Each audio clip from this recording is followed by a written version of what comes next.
On a sunny and pleasant day, a city mouse decided to visit one of his relatives who lived in the village. Ah, what a beautiful day for a visit. I can't wait to see my cousin in the countryside. The country mouse, who was very excited and happy to see the city mouse, brought out everything he had in his nest to entertain the city mouse. Look, cousin, I've got wheat grains, grass stalks, roots, and delicious acorns just for you. He also brought the city mouse some cool water to wash his hands and face. And here's some cool water to freshen up. I hope you enjoy the feast. The city mouse didn't eat much at all. I guess I'll just taste a little bit. He just tasted a little of the food, but he thought the food was very tasteless. Oh dear, this is quite different from what I'm used to. I mustn't be rude, though. So he frowned a little, but tried to be polite and not be rude. After dinner, the two mice chatted a lot. You know, cousin, the city has so many attractions and benefits.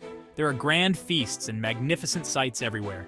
The city mouse talked enthusiastically about the attractions and benefits of the city, and the country mouse listened with excitement. Wow, that sounds amazing. I would love to see it someday. That night, they slept soundly in the country mouse's nest until morning. Would you like to come to the city with me? Oh, yes, please. The country mouse, who really wanted to see everything the city mouse had told him about, was thrilled by the invitation. After a long journey and a lot of walking, they finally reached the city where the city mouse lived. They were very tired and hungry. They went into a large living room with a table full of food.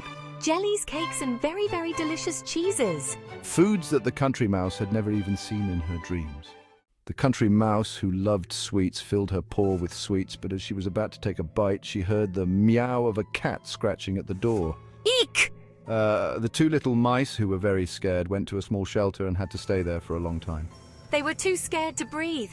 After a long time, the city mouse looked out of the shelter and saw that the cat had gone. Finally, it's gone. They were about to go back to the table and eat the delicious food when the cook came in to clean the table. Time to clean up. And behind the cook was a big dog barking loudly and saying, Woof, woof, woof. The country mouse, who was very scared and frustrated, quickly went to the city mouse's nest, packed her belongings into her small suitcase, and packed her bags. Excuse me, but I have to go to this chaos. But I prefer the simple, peaceful, and safe life I have in the countryside. Or delicious food like you. It's true that I don't have a big house. A simple life is much better than luxurious troubles. And he ran away from there as fast as he could.